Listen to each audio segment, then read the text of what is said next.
guys, good morning na po sa Pilipinas. Dito po sa Quiet is good evening. Alam niyo po, hindi pa ako naligo. Kanina pa ako dito, nagdadaldal, nagkakanta doon sa TikTok. So guys, may papakita po ako sa inyo. Nagutom po ako dahil doon sa lasong na kanta na yun. Nalaso ng utak ko at sumakit. Oh my God. Kaya ang gagawin natin ngayon, magmumukbang tayo ng malaking kubos na may palaman with mani. Nakikita niyo po ba to? O, ayan po. Mani po. Mani. Rap. Dalawang ano po yan, dalawa pong palapag.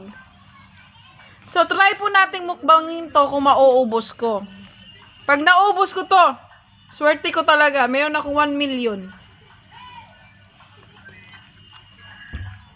At kung tatanungin nyo anong 1 million yon, hintayin nyo pagkatapos ng aking